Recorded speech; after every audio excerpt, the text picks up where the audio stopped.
नमस्कार दोस्तों, स्वागत है आप सभी का हमारे यूट्यूब चैनल में। तो आज के वीडियो में हम लोग देखने वाले हैं कि फीचर मशीनिंग टूलपाथ का यूज कैसे करते हैं आर्टकैम में। ठीक है, सबसे पहले हम लोग क्या करेंगे, आर्टकैम को ओपन करेंगे। आर्टकैम को ओपन करने के बाद हमें किसी भी साइज में कोई भी मॉडल ले लेना है एक आपको। ठीक है, उसके बाद फीचर मशीनिंग बेसिकली हम लोग अप्लाई करते हैं। पहले से कोई भी 3D डिज़ाइन आपका बना हुआ है, ठीक है, 3D डिज़ाइन कोई भी अवेलेबल है हमारे पास, और उसका हम लोग 3D टूल पाथ जब बना लिए होते हैं तो उसके ऊपर में कोई एक्स्ट्रा हमको जैसे टेक्स्ट लिखना हो या फिर आपको कुछ उस पर लाइनिंग या फिर कोई डिज़ाइन उस पर क्रिएट करना हो 2D में, तो उसके लिए हम लोग फीचर मशीनिंग यूज करते हैं। क्योंकि हम लोग नॉर्मली यदि कोई भी 3D डिज़ाइन क्रिएट कर लेते हैं तो उसके ऊपर हम लोग प्रोफाइल कटिंग या ये सारे ऑप्शन का यूज़ नहीं कर सकते हैं, क्योंकि वो उस तरह से वर्क नहीं करता है। ठीक है, तो इस ऑप्शन के लिए हम लोग फीचर मशीनिंग टूल पाथ का यूज करते हैं। तो चलिए हम लोग वीडियो को स्टार्ट करते हैं और स्टेप बाय स्टेप देखते हैं कि फीचर मशीनिंग टूल पाथ का यूज कैसे करते हैं। तो यहाँ पे सबसे पहले हम कोई भी 3D डिज़ाइन बना लेंगे या फिर अपना जो भी आपका पहले से कोई भी 3D डिज़ाइन उस टाइप का अवेलेबल है तो उसको भी आप ले सकते हैं। तो यहाँ पे हम एक वेक्टर ले लेते हैं इस तरह से, ठीक है, और इस वेक्टर के अंदर हम कोई एक यहाँ से शेप एडिटर टूल ऑप्शन का यूज करके एक राउंड में कोई हम बना लेते हैं इस तरह से। ठीक है, अब यहाँ पे हम राउंड में यहाँ पे कुछ बना लिए और इसका जो हाइट वगैरह है अपने हिसाब से हम लोग देख लेंगे। ठीक है, अब हम लोग चाहें तो हाइट बाद में भी मतलब कंट्रोल कर सकते हैं, उसका देख सकते हैं, उसमें कोई दिक्कत नहीं है। तो यहाँ से पहले हम अप्लाई कर देंगे और इसको एक बार इसका हम लोग यहाँ से हाइट भी चेक करेंगे। ठीक है, तो यहाँ से हम रिलीफ कोई कटर का यूज़ करेंगे और इसका देखिए जेड रेंज बहुत ज़्यादा है, 74 mm है, तो इसको हम कम करके करीब 25 mm के करीब लाएंगे। ठीक है, 25 mm डाल देंगे और यहाँ से अप्लाई कर देंगे। ठीक है, तो हाइट उसका 25 mm हो गया। उसके बाद फिर से अगेन हम पेस्ट कर देंगे। ठीक है, इस तरह से आपको ये दिख रहा है इसका हाइट। ठीक है, तो मान लेते हैं हम इस तरह से एक 3D डिज़ाइन कुछ बनाए हैं, नॉर्मल सीधा सा है। अब इसके ऊपर हमको कोई टेक्स्ट लिखना है, तो सबसे पहले यहाँ पे हमने वेक्टर भी ड्रॉ कर लिया है जो इसको हमको क्रिएट करना है। तो सबसे पहले हमको क्या करना पड़ेगा, जो भी रिलीफ आपके पास अवेलेबल है उसके लिए पहले 3D टूल पाथ आपको बनाने पड़ेंगे। ठीक है, तो सबसे पहले हम यहाँ पे क्या करेंगे, 3D टूल पाथ बनाएंगे इसके लिए। ठीक है, अपना जो भी नॉर्मल 3D है, तो सबसे पहले यहाँ पे रेक्टेंगल को सिलेक्ट करेंगे और 3D टूल पाथ पे ऑप्शन पे आएंगे और यहाँ पे इसका नॉर्मली जैसे हम लोग क्रिएट करते हैं 3D टूल पाथ, उससे उस तरीके से हम लोग इसका 3D टूल पाथ कैलकुलेट कर लेंगे। तो यहाँ पे देखिए 3D टूल पाथ कैलकुलेट हो गया है और यदि हमको सिमुलेशन करने की ज़रूरत है तो यहाँ से हम लोग कर लेंगे। ठीक है, उसके बाद हमें ये जो वेक्टर है इसको अब हमको यूज करना है फीचर मशीनिंग टूल पाथ का। ठीक है, तो यहाँ पे फीचर मशीनिंग ऑप्शन वाले में आएंगे। ठीक है, तो यहाँ से फीचर मशीनिंग ऑप्शन हमारे पास ओपन हो गया। तो फीचर मशीनिंग में हमको 3 ऑप्शन देखने को मिलता है। पहला है राइट फीचर्स, दूसरा है रिसेस्ड फीचर्स, उसके बाद सेंटर लाइन फीचर्स। तो राइट फीचर्स जो होता है हमारा वर्क करता है जो भी आपको ऊपर में वो कटिंग करेगा, जैसे कि आपको यहाँ पे मतलब दिख रहा होगा जो भी आपका वेक्टर है। ठीक है, प्रोफाइलिंग का जो ऑप्शन है जो कि हमारा वेक्टर है उसके ऊपर में वो कटिंग करेगा। ठीक है, उसके बाकी के एरिया को क्लियर करेगा, इसका ये फीचर्स का मतलब होता है। ठीक है, इसके बाद हमको रिसेस्ट फीचर आता है। रिसेस्ट फीचर क्या करेगा, एक क्लोज वेक्टर के ऊपर वर्क करता है वो और अंदर के एरिया को क्लियर करेगा। ठीक है, जो अपना अंदर का एरिया इसके है उस एरिया को क्लियर करेगा। और सेंटर लाइन का फीचर्स का मतलब होता है जो भी आपके पास वेक्टर है उसके ऊपर वो कटिंग करेगा। ठीक है, तो तीनों तरीके को हम वन बाय वन करके देखेंगे। तो हम पहले राइट फीचर्स का यूज करने के लिए हमको 3D टूल पाथ कैलकुलेट करने का ज़रूरत नहीं होता है। ठीक है, उसको हम लोग नॉर्मली सिर्फ जिस तरह से आपका पीछे से रिलीफ रहेगा उसी तरह से वो कटिंग होगा। ठीक है, तो इसके लिए हमको यहाँ पे 3D टूल पाथ का जरूरत नहीं पड़ता है। उसके बाद रिसेस्ट फीचर आता है, तो इसीलिए हमको 3D टूल पाथ की जरूरत पड़ेगा। पहले 3D टूल पाथ हम कट कर लिए रहेंगे, उसके बाद ये वर्क करता है। ठीक है, तो हम लोग पहले रिसेस्ट फीचर को देखेंगे। तो यहाँ पे रिसेस्ट फीचर को ऑन करते हैं हम लोग।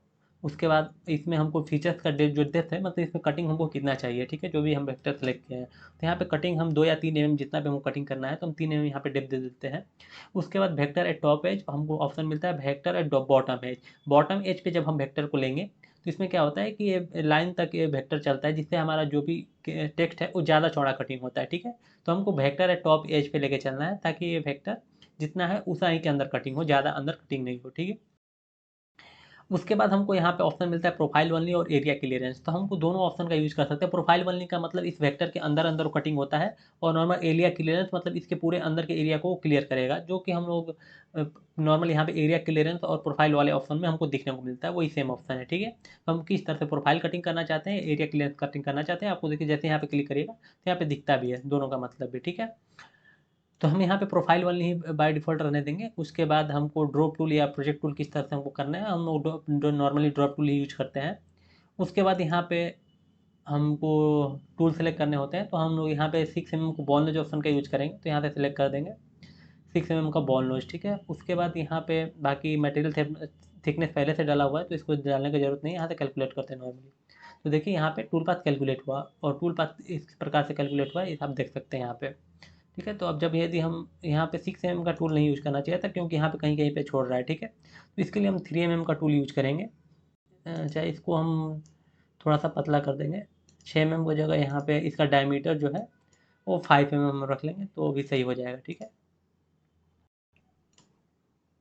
ठीक है, अभी हो गया ओके। तो यहाँ पे हम एक बार सिमुलेशन करके इसको देखेंगे। ठीक है, तो यहाँ पे हम इस सिमुलेशन को ऑन करते हैं और देखते हैं। ठीक है, तो आप यहाँ पे देख पा रहे होंगे कि वो कटिंग हो रहा है। ठीक है, जब कटिंग हो जाएगा पूरा, उसके बाद हम लोग देखते हैं आप। ठीक है, तो इस तरह से जब हम रोटेट करेंगे तो देखिए जिस तरह से वो कर्व सरफेस में, पहले से सरफेस हो तो हमारा कट हो चुका था 3D में, लेकिन उसके ऊपर यदि राइटिंग करना है तो हम इस तरीके से 3 mm में राइटिंग कर सकते हैं। ठीक है, तो इस ऑप्शन के लिए हमारा यूज किया जाता है फीचर मशीनिंग टूल पाथ। ठीक है, तो यहाँ पे हम लोग नॉर्मली पहला ऑप्शन देखें, प्रोफाइल ऑप्शन को। यहाँ पे हम लोग प्रोफाइल ऑप्शन में प्रोफाइल वाली ऑप्शन को यहाँ पे देखे हैं। उसके बाद हम लोग यहाँ पे एरिया क्लियरेंस ऑप्शन को भी देखेंगे, तो यहाँ पे एरिया क्लियरेंस ऑप्शन को चेक कर देंगे और फिर से टूल पाथ कैलकुलेट कर देंगे। ठीक है, तो यहाँ पे देखिए मल्टीपल पाथेस टूल पाथ बने जिससे कोई पूरे एरिया क्लियर करेगा, तो यहाँ पे हम इसका जब सिमुलेशन करेंगे तो क्लियरली दिख जाएगा हमको। ठीक है, तो बीच बीच में जो लाइनिंग छोड़ दे रहा था वो अब पूरा क्लियर हो गया हो। तो इस तरह से हम लोग रिसेस्ट फीचर का यूज कर सकते हैं। ठीक है, आपको एक समझ में आया होगा। उसके बाद हम लोग को जो ऑप्शन है वो सेंटर लाइन फीचर्स है, और यहाँ पे राइट फीचर्स का यूज करने के लिए हमको यहाँ पे 3D टूल पाथ कैलकुलेट करने का जरूरत नहीं पड़ेगा। तो हम लोग जब 3D टूल पाथ डिलीट करके उस ऑप्शन को देखेंगे, उससे पहले हम लोग सेंटर लाइन फीचर्स का यूज करके देखते हैं। तो सेंटर लाइन फीचर से एक्चुअली हमको क्लोज वेक्टर का जरूरत नहीं होता है सेंटर लाइन फीचर यूज करने के लिए, तो यहाँ पे हम ओपन वेक्टर का यूज करेंगे। ठीक है, तो जैसे कि यहाँ पे हम कोई ओपन वेक्टर ले लेते हैं इस तरह से।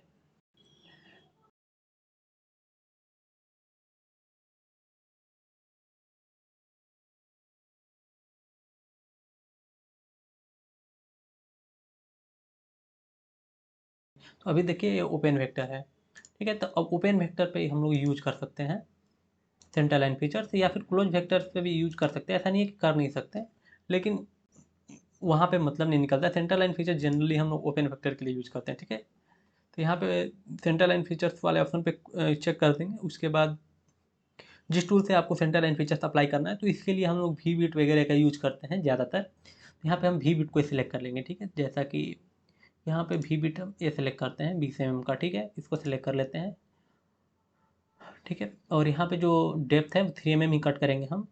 उसके बाद बाकी जो भी फीचर्स हैं अपना वो सेट कर देना हमको, यहाँ से नॉर्मली कैलकुलेट करेंगे। तो यहाँ पे देखिए इसके लिए टूल पाथ कैलकुलेट हो गया। जब यदि हम इसका सिमुलेशन करते हैं तो इस तरह से हमको टूल पाथ कैलकुलेट हो गया। अब सिमुलेशन इसका हम देखेंगे, इस तरह से आपको क्लियरली दिख रहा होगा सिमुलेशन इसका। इसको फास्ट कर देंगे, तो इस तरह से हम लोग देख सकते हैं क्लियरली। तो यहाँ पे देखिए जो डाउन में है, इस तरह से हम 3 mm ही वो कर्व में जिस तरह से वो आपका पहले से डिजाइन था उसी के ऊपर वो 3 mm में वो सेंटर लाइन फीचर्स का यूज करके वो कटिंग किया। तो इस सारे ऑप्शन को हम लोग यूज कर सकते हैं अपने लिए। ठीक है, तो आई होप कि समझ में आया होगा कि हम लोग फीचर्स मशीनिंग टूल पाथ में सेंटर लाइन फीचर्स का यूज कैसे करेंगे। ठीक है, इसके हेल्प से किसी भी प्रकार के आपका पहले से 3D डिज़ाइन बना हुआ उस पर यदि कोई टेक्स्ट लिखना हो, कोई नेम वगैरह लिखना हो किसी भी डिज़ाइन के ऊपर, तो हम लोग इस तरह से लिख सकते हैं फीचर मशीनिंग टूल पाथ का यूज़ करके। उसके बाद लास्ट ऑप्शन हमको बता है राइट फीचर्स, वो भी हम लोग देखेंगे। तो यहाँ पे हमको नॉर्मल फिनिशिंग ऑप्शन का ज़्यादा सारे टूल पाथ का जरूरत नहीं पड़ेगा, तो उसको हम डिलीट कर देते हैं, और यहाँ से हम सिमुलेशन ऑप्शन को भी डिलीट कर देते हैं। ठीक है, उसके बाद यहाँ से हम डायरेक्टली इस वेक्टर को सिलेक्ट करेंगे जो अंदर में है। ये भी राइट फीचर जो है क्लोज वेक्टर पे वर्क करेगा। यदि आप ओपन वेक्टर लेते हैं तो उसके लिए एरर शो करेगा। तो यहाँ पे हम फीचर मशीनिंग टूल पे आ जाएंगे और एज फीचर्स को यूज़ करेंगे। और फीचर्स के लिए हाइट हम जैसे 5 mm यहाँ पे डाल देते हैं। और बाकी जो सेटअप है वो हम पहले हम बता चुके हैं, तो उतना एक्सप्लेन करने का ज़रूरत नहीं है। ठीक है, तो हम यहाँ पे प्रोफाइल वाली कटिंग करना चाहते हैं, तो यहाँ पे प्रोफाइल ऑप्शन रखेंगे और यहाँ से टूल सेलेक्ट कर लेंगे हम बॉल में 6 mm। ठीक, यहाँ से सेलेक्ट, उसके बाद यहाँ पे टूल पाथ कैलकुलेट करेंगे। तो इसके लिए भी देखिए यहाँ पे टूल पाथ कैलकुलेट हो गया। जब हम सिमुलेशन करेंगे तो आपको दिख जाएगा ये।